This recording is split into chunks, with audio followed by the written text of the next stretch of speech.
first question, which is what's the most important skill or attribute for receiving skills? I think, Robbie, I don't think there's one important skill. I think it's a collection of skills. But I don't think you can underestimate how important it is that we look at the skill, that collection of skills as one of the absolute vital things in order for the teams, the groups to function. Look, I'm not being funny, but if you're on your own in a park, you don't have to worry about your receiving skills. The moment you've got a mate or you've got other people with you and you therefore are combining with each other to try and get the ball somewhere, which is probably towards the goal, then you're going to need really good receiving skills. Otherwise, you're not going to be able to get up the other end of the pitch. It's that simple. So for me, the most important skills or the attributes for receiving the ball, you divide them up really, because you've got to, before you get the ball, what you're doing before you even touch the ball, and then you've got ball control.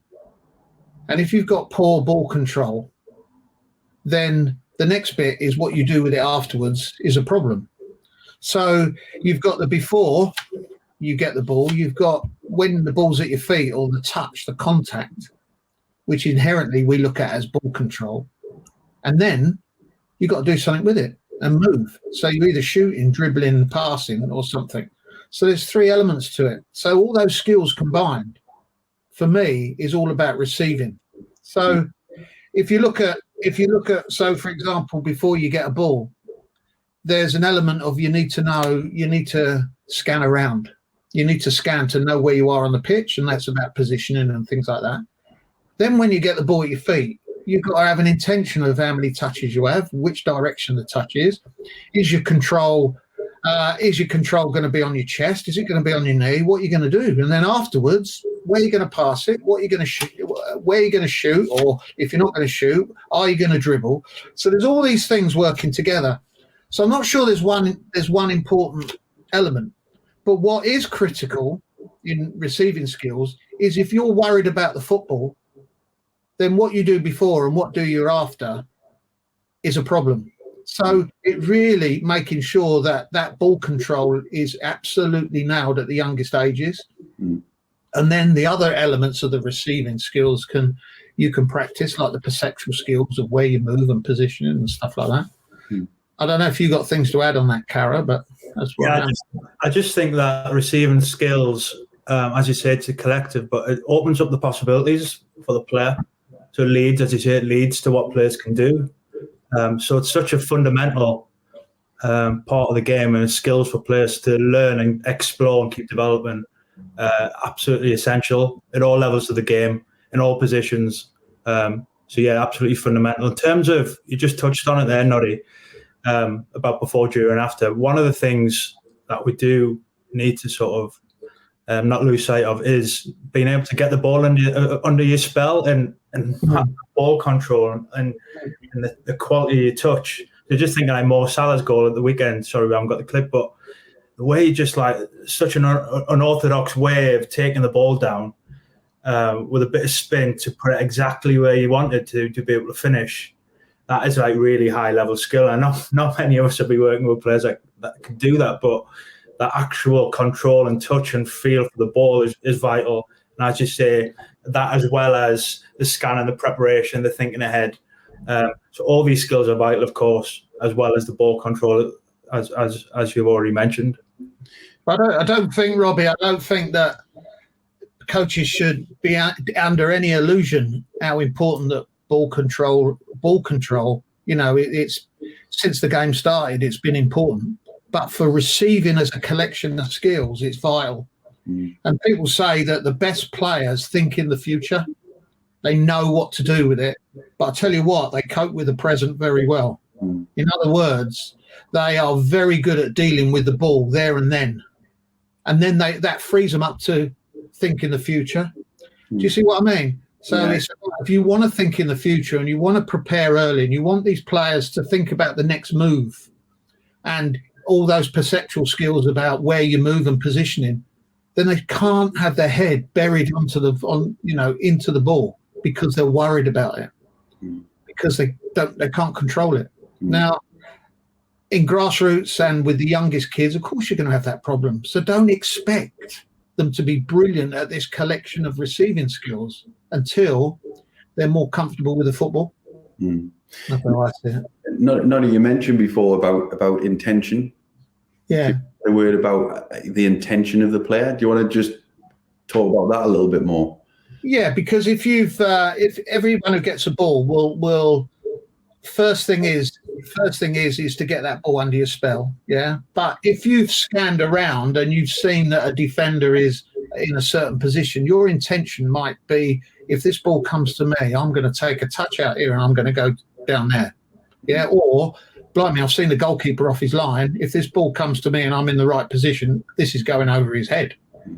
You know what I mean? So every time you have intentions, but I'll go back to this thing. You're only free to manage those intentions if you're not worried about controlling the football. Do you see what I mean? You'll still have a basic thing. All grassroots, any kid will have a trying things out. It's about what you try. But I'll go back to it again, that sometimes your intentions can be scuppered by the fact that you haven't got that ball under your spell. You know what I mean? I think you've got the overall sort of objective of the game to score goals. That's fundamental. So from that, you're taking up your positions and you're thinking and your intentions. How best, when you strip it all back, how best me, myself, or us as a team, or me help my team to do that. So when we talk about came up with a look forward, play forward, that's linked to the principles of play and the objective of the game. So then you try and the intentions fall from that. So you think, well, I might actually come up this position or hide in the blind spot or whatever to be able to penetrate or go forward, take your first touch forward or play forward. Or depending on the situation, because the thing we're receiving in decision-making, it doesn't just happen always like clockwork. And as you're making decisions, the picture's still changing. So it's not like you make one decision and act on it. You're reading the situation. There's a constant flow of information you're trying to make sense of. The ball's coming. The players are moving. So you're thinking, I want to try and get the ball forward. I'm going to play it. Oh, but the defender's cut that out, so I need to take my touch somewhere else. So Noddy mentioned before about ball control and being adaptive in the moment is really important. And that relationship between what's possible with your capabilities and the intention of what you're trying to do, that's like ongoing. That's the art and that's the skill of it in the moment. And some players will be really intuitive and have the skills to deal with the ball however it comes, deal with pressure when they're marked, when they're not marked, find a solution, play little sneaky balls around corners to take a touch away from pressure. All those things come from it. Other players might plot ahead a little bit more. So when the ball comes, they've got a bit more time or a bit more space. And of course, the best players can do a bit of all of that in the different positions and the different circumstances. But yeah, there's some different things going on within it. But the intention and the object, that sort of leads it, because that's why you get in that position to play forward. That's why you're getting side on, or that's why you're pretending not to be side on to kid the defender. It's all with the intentions and this thing of how can we get the advantage on our like direct opponents, really. It's quite interesting now, just getting into that conversation. You know, the complexities that potentially lie within it. I think what's really key for coaches is try to get that across in a really simple, understandable way for players to really grasp it and develop those receiving skills. So, you know, another question that came in from the group was, what are the basic fundamentals of receiving? So, for example, if you were going to use some coaching points or some key factors, what would you consider to be the real fundamentals of receiving skill? If I was to look at it and say it depends, the fundamental first start, Robbie, you'd never stop trying to master receiving skills. I don't care if you're an international or it's not something you go, right, I've done that now. Let's move on. Let's do something. I'm really good at that now, because, you know, you learn to adapt all the time. So it's one of those skills that I don't think you ever can't get better at. I'm not sure that's good English, but do you know what I mean? You keep trying to improve all the time. So that's a key message. Even if you're 18, 19, 38 or walking football, there are still cope for you to develop this principle of getting better at receiving skills, because you get more adaptive, start changing your mind more often and all that stuff. For me, the techniques start with ball control. The youngest kids actually find, receiving a ball is a problem sometimes with people around them. That's why we do a lot of work with the ball and you, and then you and a mate. So the key is okay, what's the key before skill, for example? Well, if you don't know where you are on the pitch and you don't know where the defender is, say you're playing 2v2, you don't know where the defender is and you're not sure where you are on the pitch in terms of positioning, and you're not sure where your mate is, yes, or when he's going to give it to you, all these little things, then they're the things that you can do at the simplest level. Right. So a player might be receiving the ball and you go, all you need to do is make sure you see the ball and make sure you know where the defender is. Yes. And then make sure your ball control is good. And I'll give you an analogy. I used to play a lot of rugby, and the rugby coach said to me, if you don't learn to catch it properly, you are going to get flattened. Yeah. And what he said to me is, if you don't, he said, you can be receiving the ball all day long. He said, but if you don't catch it properly, you'll be worried about it and you won't see that big 6'8" player coming to steamroll you. And that stuck with me. And it's the same in basketball. It's the same as other. You can't expect them to see the dangers, the threats, the opportunities if that ball control is a problem. But do you know where the defender is? And have you got a connection with your teammate? So you've got a connection with the defender, and have you got a connection with your teammate? And that's just in maybe a 2v2. So you imagine how that's more complicated as you go up the numbers. I think another thing just to add in there, there might be some general techniques or skills that people can learn if you want around receiving. And people like to say, get that side on so you can see more of the pitch or see both. There's lots of these little phrases around receiving that are pretty generic, transferable. However, which is fine and great. However, we need to really acknowledge that each individual will have their own ways of doing it, thinking, but even biomechanics or moving different ways. I think we need to just avoid this is how you receive. You receive your back foot every time, regardless. So I think it's some of the principles around it we can help people with, or receiving in a way you can play forward, for example, and helping them with what ways. And I think the big thing that we need to do is help them explore. And there's a great question from Nick, I think, in the chat box around teaching foundation phase kids, but it's the same with youth development phase kids for me, where we need to help them explore. So give them some principles to work with and grapple with, help them explore what ways can you do it, help the players understand the cause and effect.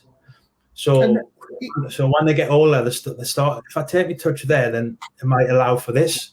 So if I take my touch forward, it means I'll be shut off. If I take my touch, it might be. So sometimes you see strikers, and Kev Green, who worked for the FA, was always big on this, where often around the box, strikers need to take the touch back to create the angle to shoot. So just playing around with those. Well, where did you take your touch and why? Now, for the very youngest kids, that's too much, but that's where it can lead to. But if you can just help them explore, well, what ways can you take the ball, and what ways can you, even from different parts of the foot to different little scenarios and small number formats, just to help them explore, well, what ways can you do this? What happens if you do this, or what happens if you do that? Or John Allpress used to play about with how many touches do you need to turn? Can you get the little no-touch turns in? Well, what do you need to be able to do that? Well, you need to get down the line of the ball and sometimes get your body in. And that. So some of those little phrases lead to lots of other things when the kids are ready for it. So I think that's a big thing. And just another point with it, I think, from receiving, and I think from the youngest kids, one of the challenges with the youngest players, I'm talking foundation phase and the younger end of that, is just because of the stage of development kids are at, they often struggle to judge the flight of the ball. So don't be surprised if you're working with 5, 6, 7-year-olds and they struggle a bit with receiving at that stage when the ball's coming, and they struggle to get almost read the flight of the ball, and sometimes don't quite get there. Sometimes it's a bit fumbly with the feet. That's just the stage they're at. That's why it's important to start with staying on the ball when the ball's at the feet and ball control that way, because naturally they'll pick it up. And there's this thing that they need to learn about being ready for the ball coming. So when Noddy talked before, and this might sound really simple, but it's a fundamental that we need to keep revisiting, is that when you're to receive, thinking about the before, during, after, you need to be ready. So if Noddy's on the ball and he's ready, he's trying to find a pass, and I'm trying to prepare to receive, I just know that the ball's coming or might be coming, and I'm ready for when the ball comes.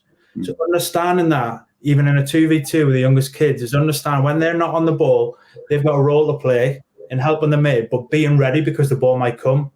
Now, from that idea, then you can start preparing and get a better connection to make the receiving better, and that can improve over time. But that fundamental idea of being ready for the ball coming, I think is vital. And often it's overlooked. It sounds too simple, but for me, it's crucial. I think the exploration, Robbie and the Cara, I think exploring and discovering is really important. But there are little things you can do, like in receiving. So where are you going to receive it? Do you want to receive it in front of the defender, alongside him, or behind him or her? That's simple. Where do you want to get it? Which part? Imagine this defender's in the middle. Whereabouts do you want to get it?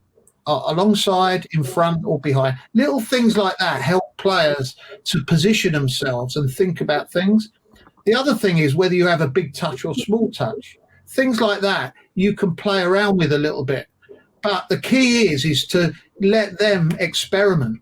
Now, one of the big problems, Robbie, sometimes is we do receiving skills in very tight areas, and sometimes that's a problem because the spaces are not necessarily that big enough that you can experiment. It's really frantic. So sometimes you've got to make the pitch a little bit bigger, and we'll talk about that later. We are a bit preoccupied with tight area stuff and small areas, and that might be because you haven't got the area. But you can imagine sometimes if you lay a 2v2 down or a 3v3, we tend to play it in little tight areas. But sometimes you can make it bigger to give the players more time to think about their positioning and the connections between each other. So I think that's quite important. Yeah. And it was mentioned earlier on just around, receiving skills should be something that we focus on all the way through age groups, and it's something that, never stops. We can always make improvements along the way, whether that be foundation phase all the way through to adult age.